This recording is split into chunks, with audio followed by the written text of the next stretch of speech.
Новогодишните празници секогаш носат релаксирана атмосфера. Во такви услови производителите на возила имаат време да избегаат од пренатрупаното секојдневие, па така во General Motors проучуваа како се однесува аеродинамиката на божикната елка кога е поставена на покрив од возило. Музеот на Порше ја збогати збирката со најстариот експонат во форма на моделот 911, одвојуваме време за моторциклите и луксузните пловила, додека во рубриката Тест ќе ги пренесеме нашите впечатоци од носителот на титулата Best Buy автомобил за 2018 година, која ја доделува Европското ауто без жири. Citroen C3 Aircross го возевме во повеќе наврати и во разни временски услови, па затоа снимките и впечатоците се шаренолики. Како и да е, ви посакувам топло добре дојде во новото издание на Автомагазин.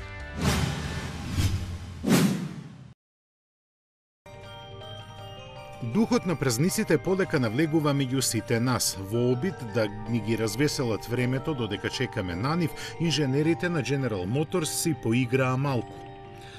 Паузата меѓу двата проекта тие ја искористија да ни покажат како елката на покривот и украсите на возилото влијаат на аеродинамиката. Иако сето ова изгледа забавно, резултатите од испитувањето во воздушниот тунел се доста сериозни. Тие покажуваат дека црвениот нос и роговите на еленот Рудолф ја намалуваат аеродинамиката за 3%. Тоа влие на зголемување на потрошувачката за околу 0,35 литри на 100 километри. Елката на покривот пак ќе бара цел литар повеќе. Испитувањето извршено на кросоверот GMC Terrain со дволитарски турбомотор со 252 конски сили и 9 степен автоматски менувач. Поред спецификациите, тој на отворен пат троши нешто малку на 9 литри гориво на 100 километри.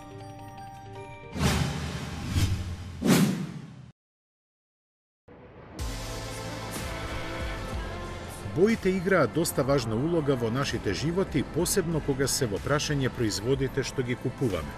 Секоја нијанса испраќа различни пораки за чие објаснување е потребно долго време. Но сигурно не толку колку што на Lexus му требаше да ја развија оваа структурално сина боја. На неа, верувале или не, тие работеле цели 15 години.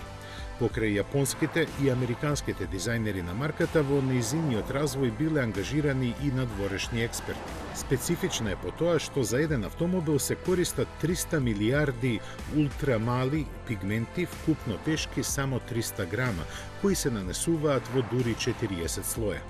Комплицираноста на технологијата дозволува производство на само 2 автомобила дневно со оваа боја, што ја гарантира ексклузивност.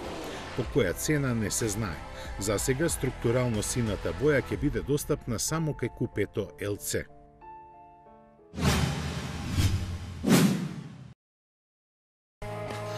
После 3-годишна реставрација, музеот на Порше се збогати со вреден експонат, најстариот 911 во својата колекција.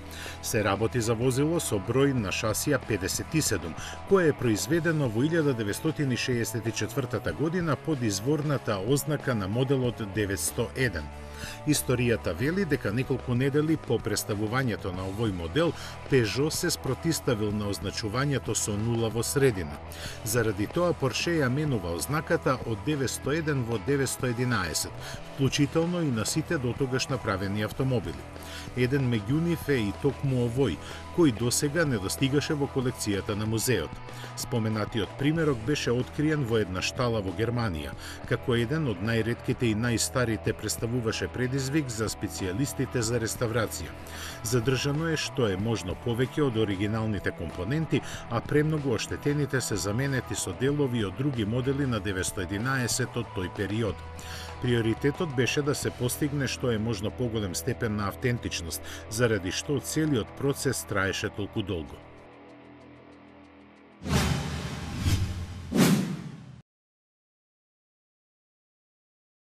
По долго боледување почина доајенот на македонското автомобилско новинарство Томислав Билјарац на 77 годишна возраст.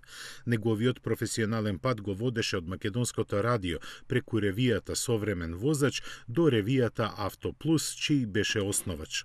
Томислав Билјарац беше член на жирито за избор на автомобил на годината во Југославија и основач и председател на адекватното македонско жири. Нека му е вечна слава.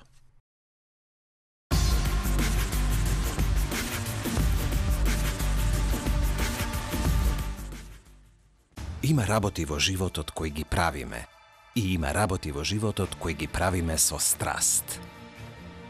Посветен на својата мисија. Целосно новиот BMW X3. Знам дека го сакам. Но дали го заслужувам?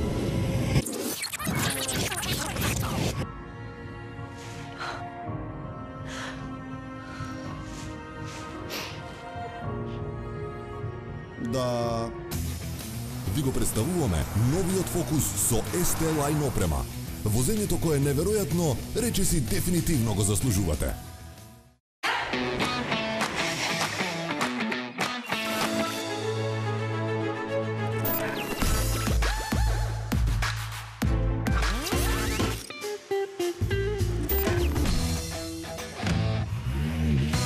Едноставно до нов автомобил.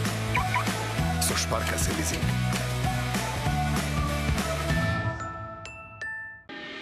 Кога не си веќе дете, или кога твоето дете ќе тргне по својот пат. Тоа е времето кога можеш да живееш како што сакаш. Тоа е времето кога можеш да ја слушаш твојата музика гласно. Или да експериментираш со себе. Без да се плашиш, да се изволкаш. Време е да живееш по своите правила. Новото Kia Rio. Твое време, твои правила.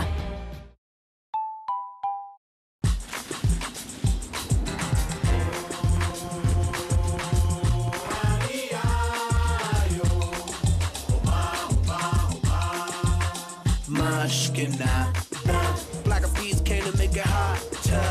We beat the fire starter, bubbling up just like lava, heated like a sauna, penetrating through your body armor. Rhythmically we massage ya.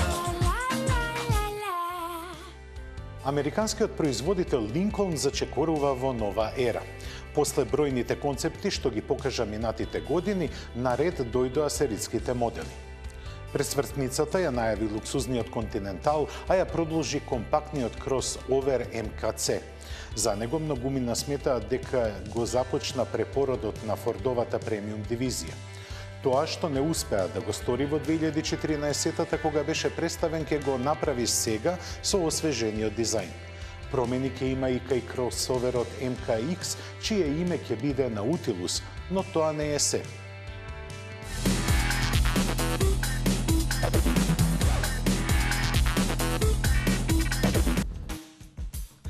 Предниот дел на МКЦ со новата маска и лед светлата му даваат модерен и младешки изглед.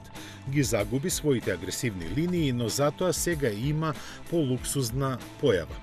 Задниот дел не ја следи во целост истата филозофија и остана типично американски. МКЦ е поставен на истата техничка основа како и Ford Escape, односно Kuga. Иако не ја крие врската со нив, изненадувачки е колку се различни. Заради тоа и околу половина од неговите купувачи за прв пат се јавуваат како клиенти на оваа марка. Тоа е и причината зашто се нуди само со 4-цилиндрични мотори со максимални 245 и 285 конски сили. И двата стандардно се спарени со 8-степена механика. Продажбата ќе му започне налето по цена од $33,000. Со вториот нов модел Lincoln прави чекор понатаму, ќе настапува како наследник на средно големиот кросовер MKX, но под ново име – Nautilus. Ги доживува сличните дизајнерски зафати како и компактниот МКЦ. Нови се маската и светлата, додека профилот и задниот дел скоро и да не се изменети. Внатрешноста е освежена со мултифункционален управувач, нови бои и поквалитетни материјали. Облагородена е со модерни технологии, дигитална инструмент табла и голем централен дисплеј со неизоставните конективни можности. Седиштата се прилагодуваат во 22 насоки, а премиум амбиентот го обезбедуваат аудиосистемите со 13 или 19 звучници. Долг е списокот на безбедносни асистенти нам во Европа веќе одамна познати. Lincoln Nautilus ќе се нуди со два мотора, 4-цилиндричен со 245 и V6 со 335 конски сили. Цените се уште не му се познати. Амбициите на Lincoln се во наредниот период да ја удвои продажбата. Оваа марка во моментот пласира едва и нешто над 100.000 возила годишно. За споредба, Cadillac и Acura продаваат по околу 160 до 170.000, а Lexus двојно повеќе од тоа. Ford пак годинава ќе заврши со продажба од околу 2,4 милиони возила во Америка.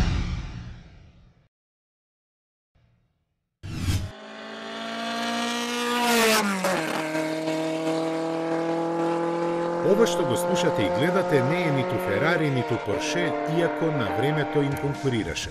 Ова е Шкода 1100 OHC. Ретка и во многу што единствена, во своето време беше последен збор на техниката. Малиот бензински мотор со 1100 кубни сантиметри имаше две брегасти оски во главата и 4 вентили по цилиндер. Користеше високооктанско авионско гориво и развиваше 92 конски сили при 8.500 вртежи во минута.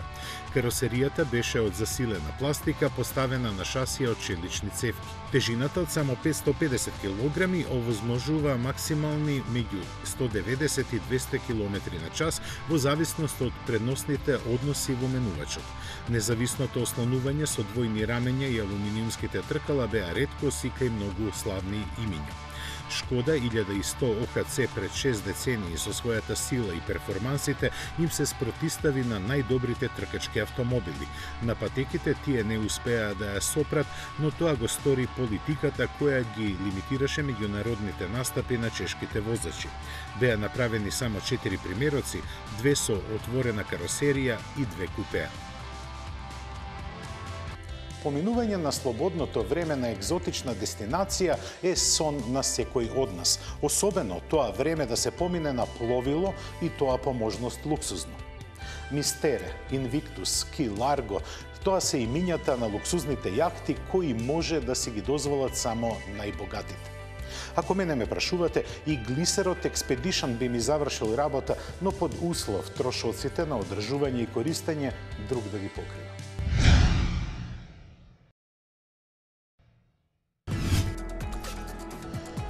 Нема таков меѓу нас кој не би посекал празниците да ги помине на некоја екзотична дестинација, посебно на ваква убавица како што е јахтата со ознака Мистере. Производен на италијанската компанија Otam, која за своите 63 години постоење има направено едва 75 пловила. Со должина од 25,5 метри, ова е најголемето меѓу нив.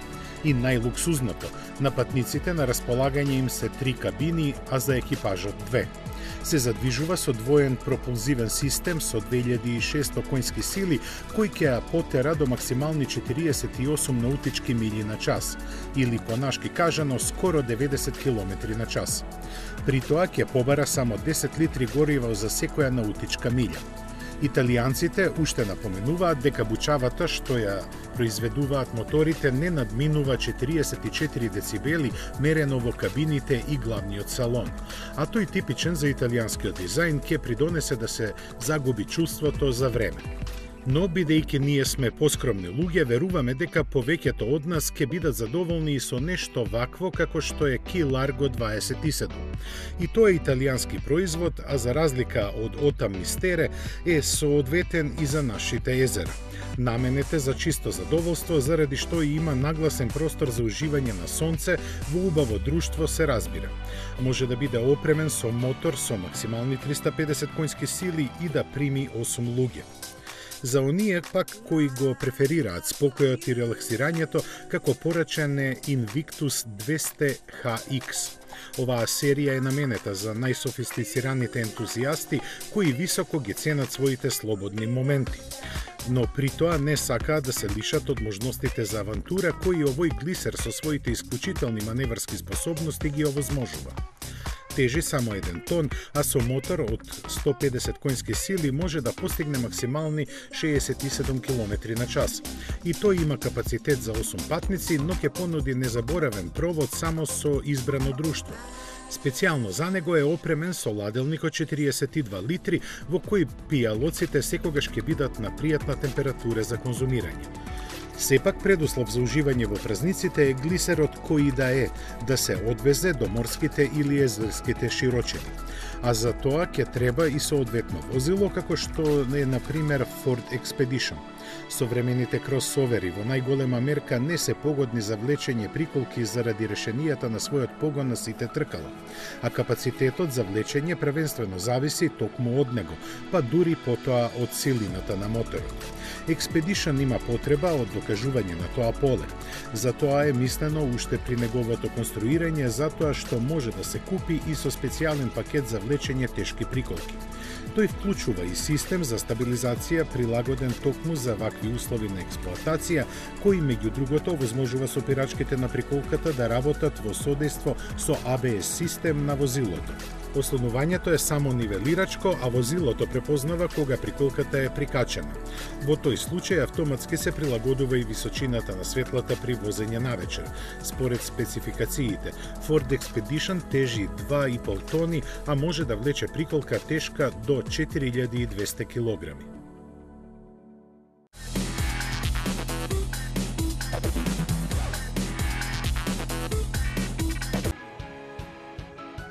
Квадро 4 се развиваше повеќе години врз основа на истата технологија што се среќава кај присутните на пазарот скутери со 3 тркала.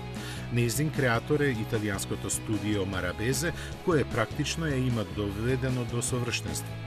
На помош е повикана хидравликата, која во содејство со автомобилската конструкција на ослонувањето овозможува досега невидени способности и функционира со помош на 3 хидравлични цилиндри, 2 за тркалата и 1 за централен. Со страничните цилиндри се контролира навалувањето на возилото, кое оди до цели 45 степени. Средишниот цилиндер е задолжен за амортизацијата и комфорот.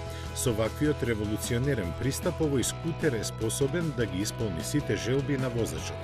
Истовремено гарантира инстинктивно и прецизно управување, како и оптимална дистрибуција на тежината со сите услови на возење.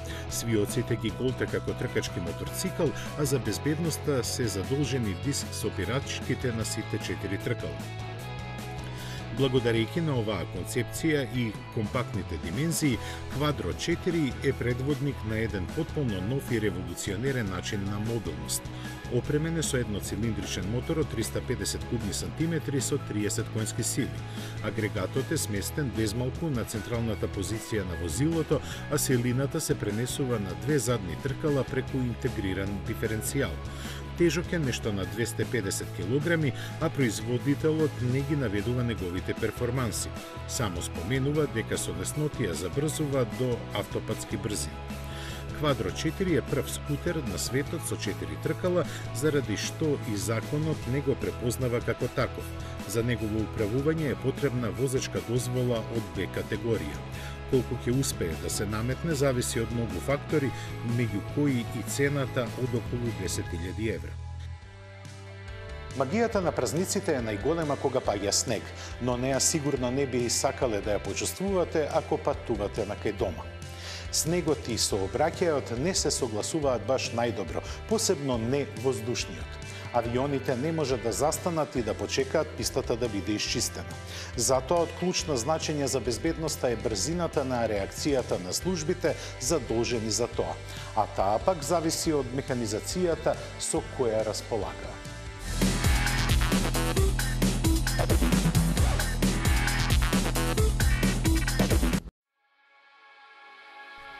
Во моментите кога автомобилската индустрија се колне во иднината на автономните технологии, Мерцедес реши досега развиеното да го ангажира за практични работи. Една таква е и чистењето на снегот од аеродромските писти. Специјално прилагодена флота од 4 камиони ги демонстрираше можностите за автоматско извршување на оваа одговорна задача. Според она што го покажа, проектот започна во соработка со аеродромот во Франкфурт и има реални можности да заживее. Идејата е камионите за чистење на снегот да функционираат поврзано меѓу себе. Вмрежени со напредните автономни технологии кои веќе се на располагање, со нив управува само еден возач во првиот камион. Другите во конвојот, кои според Мерцедес може да брои до 14 возила, послушно го следат лидерот без собствен возач зад управувачот. Правејќи исто што и првиот камион, сите тие заедно далеку поефективно може да ги исчистат аеродромските писти од снегот што се таложи. Зголемена и прецизноста со која се извршува работата, што е посебно акцентирано во врска со безбедноста на авиосообраќајот. Демонстрацијата беше направена со специјални камиони од моделот Arox, опремени со хидраулично задвижувани плугови за чистење на снегот. Од Мерцедес истакнаа дека технологијата со која располагаат овозможува и далечинско управување на камионите. Возачот без разлика дали е во кабината или не, во секое време има целосна контрола над сите параметри. Телематиката ја врши размената на податоци меѓу возилата двонасочно на секои 0,1 секунда. Нивното движење се следи со двојна GPS навигација. Сето ова значи и дека ваков конвој без проблем може да се користи на автопатиштата, но за тоа засега постојат законски пречки.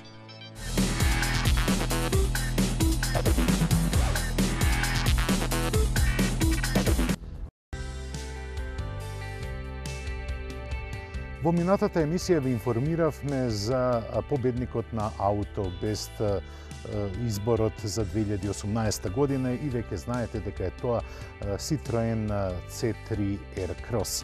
Што е тоа што ги одоброволи членовите на жирито да гласаат токму во поголем број за Citroen C3 Aircross? Пред се, тоа е неговиот храбар изглед. Погледнете, ова возило делува како да е направено да освојува нови пространства, како да освојува нови планети. Робусниот дизајн делува моќно, но и тука се многу битни биколорноста на целата каросерија, односно триколорноста, каде што се наоѓаат и пластични површини, но и весели бои кои ја отвараат целата каросерија. Citroen C3 Aircross припаѓа во класата на компактни моноволуменци. Овој автомобил го возев 4 пати. Првиот пат во Париз, вториот пат на тестирањата на Аутобест во меѓувреме во Македонија, но имав шанса да го возам неодамна и во Србија. Но сега битно е дека овој автомобил го возевме во сите метеоролошки услови. И кога имаше сонце и кога врнеше, па сега имаме и снег. Внатрешноста на C3 Aircross е интересна. Таа воедно делува младешки, делува модерно, но делува и женствено. Целата концепција на внатрешноста е да биде направена да одговара на потребите на урбаните луѓе. Видете го само потегот во средината. Тој има комбинација на пластични површини кои се обложени и со текстил. Прво што се забележува тоа е тврдата пластика, но во оваа класа на возила, без оглед дали се изработени во Франција, Германија или па Кореја, секаде има груба пластика. Насекаде е приметлива биколорноста, односно триколорноста на самите дифузори за вентилација, на воланот, па дури и на седиштата. Она што треба да се истакне за овие седишта е дека се многу удобни. Дури и возачот има наслон за раката кој и не е толку функционален. Она што ми пречи во внатрешноста на C3 Aircross, нема простор да се одложат, да кажеме, клучеви или пак ситни предмети. Нив морате да ги ставате или во џеповите на вратите или во касетата на сопатникот, која исто така нема многу голем простор.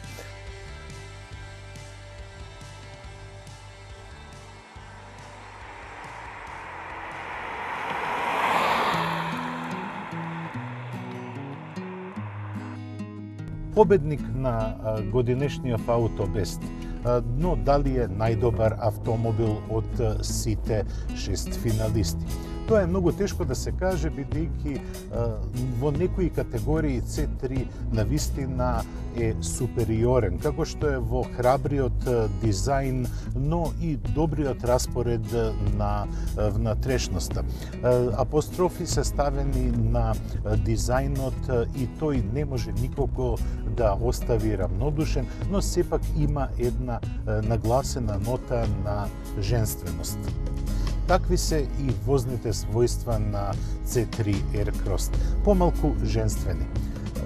Управувањето е прецизно, но во свиоци, доколку сакате агресивно да го возите, ќе се почувствува изразена подуправување. Подуправување кое може лесно да се контролира, но сепак јавува дека предницата е малку повеќе тешка, а има отсуство и од погон на сите тркала, така да возачот ќе има доста работа во свиоците, се разбира, ќе повторам, доколку го возите агресивно. C3 Aircross е скроен да биде удобно, урбано, но и патничко возило. И тука ја исполнува својата цел. Овој автомобил не е ниту... Еве, за ова зборував. Многу лесно во посилни свиоци, доколку возите малку побрзо, знае целата кабина да зашета. Но, да се вратаме на удобноста. Удобноста е изразена на високо ниво. Самото седење, како што реков на почетокот, на седиштата е извонредно удобно и мислам дека во оваа констелација можете лесно да проголтате илјадници километри. Самото обкружување на возачот е пријатно, а ергономијата е на високо ниво и можете многу лесно да се снајдете со менито на екранот кој е осетлив на допир. Многу интересна појава е C3 Aircross на улиците, бидејќи во било која средина, кога го возев, чувствував дека има многу погледи кои се љубопитни и се лепат за изгледот на овој автомобил. Кога зборуваме за титулата Автобест, неспорно е дека треба да кажеме дека C3 Aircross собра најмногу поени од моите останати 30 колеги по прашање на употребливоста и на цената. Тестираниот модел, бидејќи има и автоматски менувач, кошта нешто повеќе, но и нивото на опременост е многу повисока од класичниот, па така да овој модел чини околу 19.000 евра, но е опремен со многу високо ниво на опременост. Автоматскиот менувач многу добро е впарен со нисколитражниот 1,2 литрен 3-цилиндричен турбо-бензинец кој испорачува 110 конски сили. Во 4 наврати дур го возев C3 Aircross, а го возев најмногу со оваа констелација на механика, забележав просечна потрошувачка од 7,9 литри. Со овој модел поминав повеќе од 700 километри, но треба да се земат во предвид ниските температури, понекогаш и многу кратките растојанија во кои не успеав ниту да го загреам моторот. Не е ова правдање. Мислам дека во едни по-култивирани услови, се разбира временски, овој автомобил нема да потроши повеќе од 6,9 литри на изминати 100 километри. C3 Aircross, иако делува дека е посветен на младите, но и на понежниот пол, тој многу лесно може да ги задоволи потребите и на машкиот пол, особено кога зборуваме за оние мажи кои не се многу заинтересирани за спортски перформанси и агилно возење. Туку нив им е најбитно да возилото да биде богато опремено и да ги исполнува условите кои се необходни за урбаните луѓе. А со токму за нив C3 Aircross како да е скроен. Мојот заклучок го потврдуваат и истражувањата кои велат дека генерацијата X, односно генерацијата која допрева доаѓа да станува потрошувач и платежно способна, не е заинтересирана за возила кои имаат врвни перформанси. Нив ги интересираат сосема други работи, а тоа е опременоста на автомобилот, конективните можности, како и безбедноста. Едноставно, новата генерација не сака да се заморува со возењето, туку сака да ужива додека престојува во возилото. Citroen сака да се врати во едно ново руво на пазарот. Неговиот менеджмент работи токму на тоа поле и полека, но сигурно зема замав. Аутобест го препозна Citroen како производител кој има една поинаква визија за иднината на автомобилите, па затоа и ја додели титулата на C3 Aircross, кој пак со својата технологија, изглед и удобност ја оправдува оваа титула. Цела 2018 година ќе биде во знакот на C3 Aircross, кој ја носи Best Buy титулата, односно автомобил кој најмногу нуди за вложените пари. Јас ве поздравувам и ви посакувам се најубаво до следната наша средба. До гледање.